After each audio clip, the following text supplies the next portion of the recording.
Hello friends, welcome back to my channel. The future of the world is in my classroom today. Love yourself, believe in yourself, stay safe, stay healthy. Today I am going to solve the question answer of Amanda, class 10. ये एक poem है और जो poem मैंने previous video में आपको समझा दी है, इसका लाइन बाय लाइन एक्सप्लेनेशन मैंने आपको पूरा समझा दिया है. इसके ऑथर है रॉबिन क्लेन. उनके बारे में भी मैंने आपको जानकारी दे दी है. आप मेरे डिस्क्रिप्शन बॉक्स में मैं लिंक प्रोवाइड करूँगी, आप उस पर जाकर आप इस पोइम को समझ सकते हैं. आज मैं इसके क्वेश्चन आंसर लेकर आई हूँ. So without wasting our time let's start. So our first question is, How old do you think Amanda is? Amanda कितने साल की थी? ठीक है, आपको क्या लगता है? And second question, how do you no this? और वो कितने साल की थी वो आपको कैसे पता चलता है? ठीक है, आफ्टर रीडिंग दिस पोएम आपको अमांडा की एज के बारे में कैसे पता चलता है और वो कितने साल की थी, क्या वो भी आपको बताना है. So the answer is, Amanda is must be about 9 to 12 year old. She is a school going girl. The things that her mother called her for are all typical instructions given to a 9 to 12-year-old girl. Amanda को जिस तरह से instructions मिल रहे थे उसकी mummy के द्वारा, तो वो एक स्कूल गोइंग गर्ल को ही मिल सकते हैं. ठीक है, एक तो छोटे 9 साल से छोटे बच्चों को इतने सारे इंस्ट्रक्शंस नहीं दिए जा सकते क्योंकि वो इतना नहीं समझते. और जब बच्चे बड़े हो जाते हैं, ग्रोन अप हो जाते हैं, तब भी क्योंकि वो मैच्योर हो जाते हैं, फिर तो ये इंस्ट्रक्शंस उनके लिए इतने मायने भी नहीं रखते हैं. तो इस एज के बच्चों को ही ये इंस्ट्रक्शंस दिए जाते हैं. तो हम ये आइडिया लगा सकते हैं कि उसकी मम्मी जो इंस्ट्रक्शंस दे रही है तो वो 9 से लेकर 12 साल के बीच में स्कूल गोइंग गर्ल होगी. ठीक है, तो हमें इस तरह से ये पता लगता है. सेकेंड क्वेश्चन है, who do you think is speaking to her? Obviously इसका आंसर है उसकी mummy. Her mother is speaking to her. Next question है थर्ड हमारा, why are stanza 2, 4, 6 given in parenthesis? Question समझने से पहले हम पैरेंथेसिस का मतलब समझ लेते हैं. पैरेंथेसिस का मतलब होता है bracket. Okay, I will show you. हम सबसे पहले अपनी पोएम में जाते हैं और हम स्टैंजा 2 को देखते हैं. देखिए, जो 1 स्टैंजा है उसमें किसी भी तरह का ब्रैकेट नहीं है, लेकिन जो सेकंड स्टैंजा है आप देखिए, जो सेकंड स्टैंजा उसको आप ब्रैकेट में बंद किया गया है और फोर्थ स्टैंजा को भी इसी तरह ब्रैकेट में बंद किया गया है. सिमिलरली 6 जो स्टैंजा है, ये देखिए 6 स्टैंजा है, उसको भी यहाँ पर पॉइंट ने ब्रैकेट में बंद किया गया है. तो क्वेश्चन भी आपका यही है कि जो स्टैंजा 2, 4, 6 है वो पैरेंथेसिस क्यों है, मतलब उसको ब्रैकेट में क्यों किया गया है. So the answer is, stanzas 2, 4 and 6 are given in parenthesis because they are the thoughts of the child in between the instructions that she is being given by her mother which are given in stanzas 1, 3, 5. सबसे पहले इस poem में जो 1, 3, 5 stanza हैं, आपका 1, 3, 5 stanza है, वो उसकी मम्मी के बारे में लाइक दिस, ये 1, 3 एंड 5.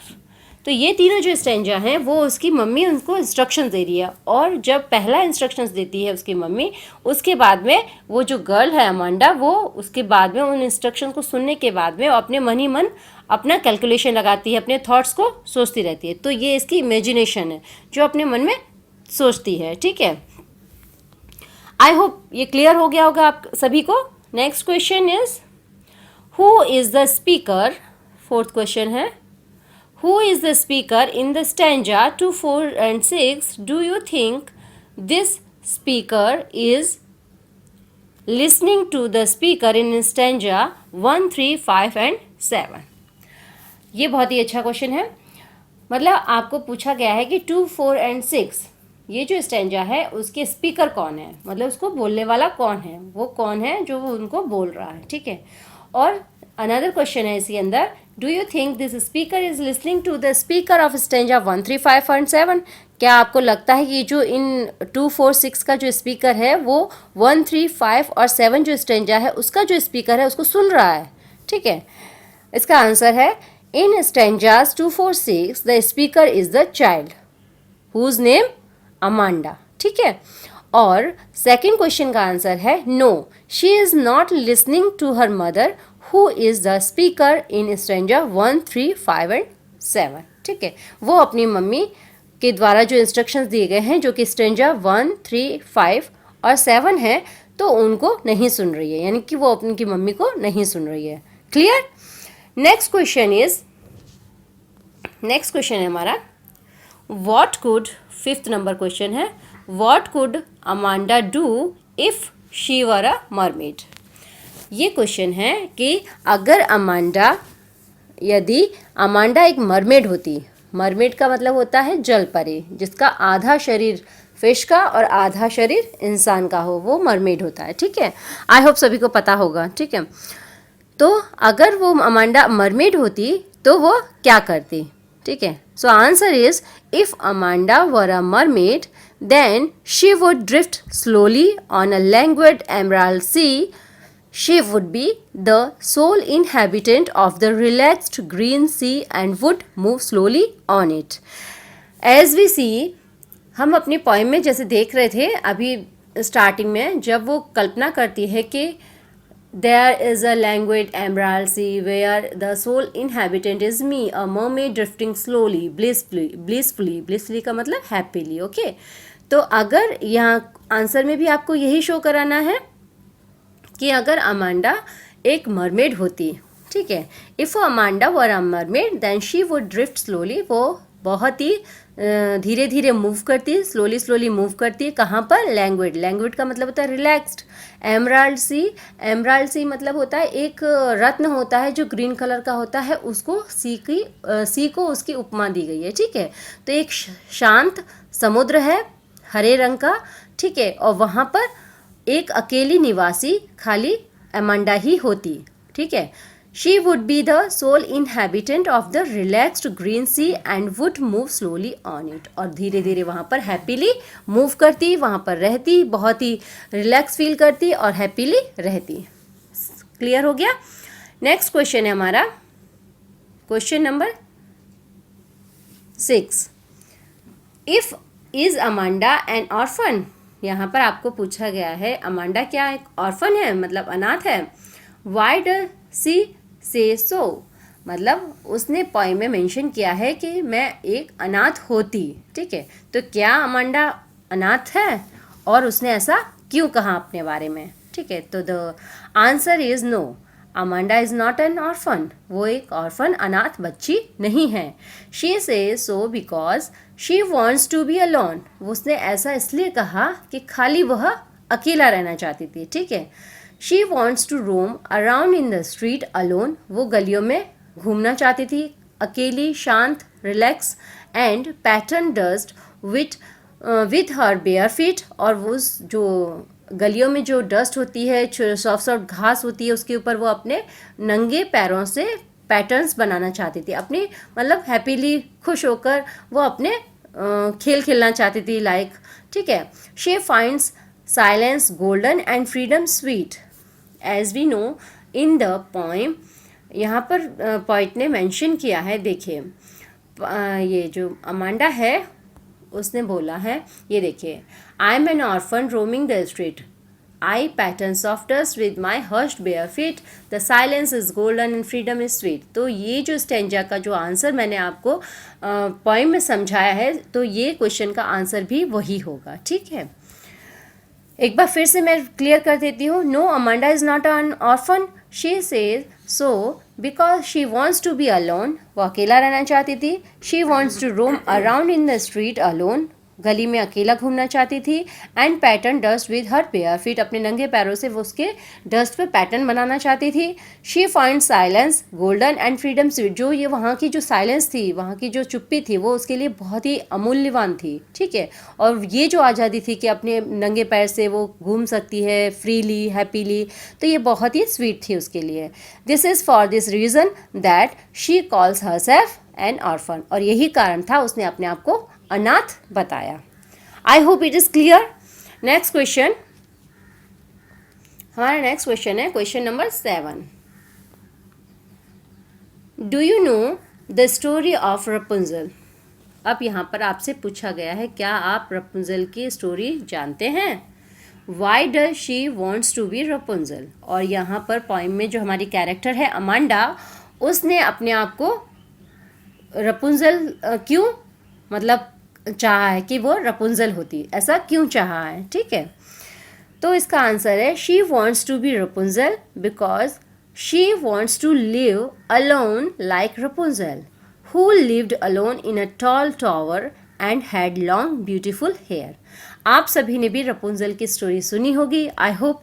ठीक है, और सभी को पता है कि रपुंजल की स्टोरी में क्या होता है। तो यहाँ पर हमारी कैरेक्टर जो अमांडा है, उसने भी अपने आप को रपुंजल से कंपेयर किया है कि काश मैं रपुंजल होती और मैं एक बड़े से टावर में अपने लॉन्ग ब्यूटीफुल हेयर के साथ अकेली हैप्पीली रहती। ठीक है, और इसीलिए उसने रपुंजल बनना चाहा है। ठीक है, next question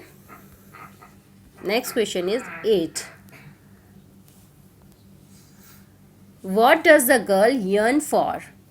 What does this poem tell you about Amanda? अब यहाँ पर आपको पूछा गया है कि जो लड़की है अमांडा, वो क्या चाहती है। ठीक है, एंड सेकंड क्वेश्चन है what does this poem tells about Amanda, और ये पोएम अमांडा के बारे में क्या बताती है हमें। ठीक है, बहुत ही अच्छा क्वेश्चन है। So the answer is the girl yearns for a life of freedom. क्या चाहती है? यर्न का मतलब होता है चाहना, हमें किस चीज़ की वॉन्ट्स है, हम किस चीज़ की नीड है, हमें किस चीज़ की हमें चाहत है। ठीक है, तो the girl Amanda yearns for a life of freedom, एक फ्रीडम वाली लाइफ चाहती है। ठीक है, the poem tells us that she is an imaginative girl who is constantly nagged by her unimaginative parents. तो ये जो पोएम है वो हमें बताती है कि अमांडा एक बहुत ही इमेजिनेटिव गर्ल है। ठीक है, और वो लगातार कंटिन्यूसली अपने पेरेंट्स के द्वारा नेग्ड की जाती है, मतलब बार बार रिस्ट्रिक्ट की जाती है, बार बार ये मत करो वो मत करो, बार बार पाबंदियों में बांधी जाती है। ठीक है, I hope the answer is clear. Okay, आप सभी के पेरेंट्स भी आप सभी को नेग्ड करते होंगे, किसी न किसी चीज़ के लिए रोकते होंगे कि तुम ये मत करो, ऐसे मत करो, वैसे मत करो। हालांकि वो सही करते हैं, लेकिन कभी कभी ज़्यादा कर लेते हैं। ठीक है, सो सभी को समझना चाहिए, पेरेंट्स को भी समझना चाहिए और बच्चों को भी समझना चाहिए कि हमारे पेरेंट्स हमारी भलाई के लिए ही ये सब करते हैं। ठीक है, और पेरेंट्स को ये समझना चाहिए कि एवरी टाइम उनको टीज नहीं करना चाहिए, रिस्ट्रिक्ट नहीं करना चाहिए। Okay, the next question is read the last stanza. Do you think Amanda is sulking and is moody? आपको लास्ट स्टैंजा पढ़ने के बाद ऐसा लगता है जैसे उसकी मम्मी बोल रही थी कि अमांडा सल्किंग है या मुंह फुलाकर बैठी हुई है या वो मूडी है, बहुत ही चिड़चिड़ी स्वभाव की है कि जब कभी मन हुआ तो हंसेगी, जब कभी मन हुआ तो मुंह फुलाकर बैठ जाएगी। तो आपको क्या लगता है, क्या अमांडा ऐसी है? तो आपका आंसर है इन अवर सेंस, हमारी मतलब सेंस में जहाँ तक कि हमने ये पोएम पढ़ी है, अमांडा इज़ नॉट मूडी। ठीक है, she feels oppressed because of her mother's constant nagging. वो ऑप्रेस्ड फील करती है, मतलब बहुत ही अपने आप को एक अत्याचारी के रूप में फील करती है कि मैं बहुत ही ऑप्रेस्ड हो रही हूँ बाय ओन मदर। ठीक है, और बार बार उनकी नेगिंग के द्वारा, मतलब बार बार ये जो कांस्टेंट वो बता रही हैं कि तुम ऐसा मत करो वैसा मत करो, तो इसके लिए वो बहुत ही मतलब फील कर रही है लाइक ऑप्रेस्ड। ठीक है, she does not want to be pointed out for such small things like cleaning the room, sitting straight, cleaning her shoes, etc. etc. ठीक है, वे एक छोटी छोटी बात पर बार बार पॉइंट आउट नहीं कर सकती हैं। उसकी जो मम्मी है वो ये सोचती है कि इतनी छोटी छोटी सी बात पर कि शूज़ क्लीन किए कि नहीं, सीधे से बैठो, रूम क्लीन कीजिए करो। ठीक है, तो ये सब छोटी छोटी बात को पॉइंट आउट करके उसकी माँ बार बार उसको प्रताड़ित कर रही हैं। ठीक है, she feels that she is not free after listening her mother's opinion and her mother's जो भी बात उसकी मम्मी बोल रही है उसको सुनने के बाद वो ऐसा सोचती है कि वो फ्री नहीं है, वो आज़ाद नहीं है, वो अपनी तरफ से कुछ नहीं कर सकती है, उसके मन में जो भी कुछ करना होता है वो कुछ नहीं कर पा रही है। ठीक है, आई थिंक ये क्लियर हो गया होगा। एक इम्पॉर्टेंट क्वेश्चन है वो मैं आपको लिखा दे रही हूँ जो आपकी इस बुक में मेंशन नहीं किया गया है। Justify the poet's allusion to Rapunzel in Amanda. ये पोइट का जो अल्यूजन है, संकेत है जो यहाँ पर उन्होंने रपुंजल के रूप में अमांडा को किया है, तो इसको जस्टिफाई करना है। ठीक है, आपकी नज़र से उसको जस्टिफाई करना है। सो आपका आंसर बनता है Amanda thinks of being Rapunzel a character from a fairy tale and wants to live in huge tower like her friend. ठीक है, अमांडा रपुंजल को अपने रूप में ही मानती है और वो सोचती है कि काश में रपुंजल होती, फेरी टेल वाली रपुंजल होती, और वो भी ये सोचती है, ये चाहती है कि वो भी ह्यूज टॉवर में रहे उस रपुंजल की तरह ही। ठीक है, she would do everything she wants to without anyone nagging her, और वो वहाँ पर सब कुछ कर सकती है, कर लेगी जो वो करना चाहती है, और कैसे, बिना किसी के हस्तक्षेप के बिना। ठीक है, कोई भी इंटरफेयर ना करे उसकी लाइफ में। She also says that she would not let her hair down unlike Rapunzel. जिस तरह से फेरी टेल रपुंजल की जो फेरी टेल है उसमें जो रपुंजल होती है उसको एक जो विच है वो उसको कैद करके रखती है, और उसके लंबे जो हेयर होते हैं उसके ज़रिए वो किले से ऊपर जाती है, नीचे उतरती है। ठीक है, तो जो अमांडा है वो कहती है अगर मैं रपुंजल होती तो मैं अपने जो ब्राइट हेयर हैं उनको मैं कभी भी नीचे नहीं डालती, क्योंकि उससे कोई भी चढ़कर ऊपर ना आ सके। ठीक है, by this she means to say that she would not let anyone come inside the tower. वो किसी को भी अपने बालों के ज़रिए अब उस टॉवर में आने की इजाज़त नहीं दे सकती है। ठीक है, क्यों? क्योंकि she longs to live alone and freely, because she longs to live alone and freely.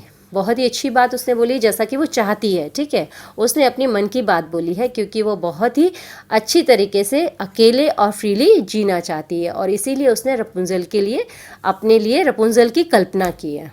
Okay, I hope सारे क्वेश्चन आंसर आप सभी को क्लियर हो गए हैं। अब इस पॉइंट में बहुत सारे ऐसे हार्ड वर्ड्स हैं जिसका मीनिंग मैं आपको बता देती हूँ। So let's do it. सबसे पहला हार्ड वर्ड है हंच, HUNCH। हंच का मतलब होता है झुककर बैठना। ठीक है, to bend your back and shoulder forward, आगे की तरफ झुका कर बैठना। अगला है स्लाउचिंग। स्लाउचिंग का मतलब होता है SLOUCHING, स्लाउचिंग। स्लाउचिंग का मतलब होता है स्टैंड और sitting in a lazy manner. Okay, dropping way, जैसे अपनी बॉडी को एकदम लेजी मैनर में, आलस की, जैसे शरीर में आलस भरा है और लेजी मैनर में हम बॉडी को इधर उधर फेंक देते हैं, इसी तरह बैठना। Okay, next word meaning is languid, LANGUID। Languid का मतलब होता है रिलैक्स्ड, शांत। Another word meaning is emerald. देखिए यहाँ पर EMERALD। एमराल्ड का मतलब होता है a bright green precious stone, एक बहुत ही मूल्यवान हरे कलर का stone. Okay, next word meaning is inhabitant. Next word meaning है हमारा पहले सोल। सोल SOLE, सॉरी ये सही से नहीं हुआ है, SOLE, सोल। एंड उसके बाद है इनहैबिटेंट। तो सबसे पहले सोल का मतलब होता है ओनली, यानी इकलौता। ठीक है, इनहैबिटेंट का मतलब होता है निवासी, वहाँ पर रहने वाला। ठीक है, इनहैबिटेंट का मतलब होता है a person that lives in a place. ठीक है, रहने वाला, निवासी। Okay, next word meaning is drifting, DRIFTING। Drifting का मतलब होता है मूव स्लोली, धीरे धीरे चलना। Next word meaning is blissfully, BLISSFULLY। Blissfully का मतलब happily. Next word meaning is hushed, HUSHED, hushed. ठीक है, हश्ड का मतलब होता है टू क्वाइट। ठीक है, बी क्वाइट मतलब चुपचाप। यहाँ पर देखिए ये रहा हश्ड। ठीक है, नेक्स्ट है बेयर, BARE। बेयर का वर्ड मीनिंग होता है नॉट कवर्ड बाय क्लोथिंग और शूज़। ठीक है, यानी कि यहाँ पर बेयर फीट है तो बेयर का मतलब होगा नंगा, और फीट है तो नंगे पैर। ठीक है, बिना किसी जूते या चप्पल के। Okay, the next word meaning is tranquil. फिर उसके बाद ऐसी हार्ड वर्ड मीनिंग नहीं है, उसके बाद है नेक्स्ट स्टेंजा में ट्रैंक्विल। कहाँ है? हाँ, TRANQUIL। ट्रैंक्विल का मतलब होता है क्वाइट एंड पीसफुल, शांत और एकदम आरामदायक, पीसफुल। ठीक है, नेक्स्ट वर्ड मीनिंग है सल्किंग, यहाँ पर देखो उसकी मम्मी अमांडा से बोलती है स्टॉप दैट सल्किंग। तो सल्किंग SULKING, सल्किंग का मतलब होता है टू रिफ्यूज़ टू स्पीक और smile because you want people to know that you are angry. आप किसी को जताना चाहते हो, बताना चाहते हो कि आप उनसे नाराज़ हो, ठीक है, तो उनसे बात करने से मना करना, ठीक है, इसको बोलेंगे सल्किंग, यानी मुंह फुलाकर बैठ जाना, ठीक है। नेक्स्ट वर्ड मीनिंग है मूडी। मूडी का मतलब होता है पल में खुश, पल में नाराज, ठीक है, चेंजिंग मूड, जैसे चेंज होते हैं, स्विंग होते हैं, उसी तरह से उसको ही मूडी बोलते हैं। नेक्स्ट वर्ड मीनिंग है नेग्ड, NAGGED।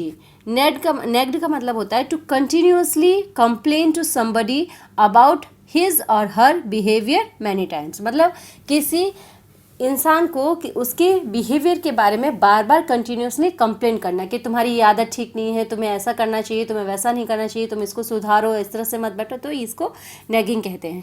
तो ये थे अमांडा क्लास 10 की जो पोएम थी उसके क्वेश्चन आंसर और वर्ड मीनिंग, ठीक है, इन ईजी वे। आई होप सभी को समझ में आ गए होंगे। प्लीज़ मेरे चैनल को सब्सक्राइब कीजिए, लाइक कीजिए, शेयर कीजिए अपने फ्रेंड सर्कल में, ताकि ये नॉलेज सब तक पहुंच सके। और thank you for watching this video.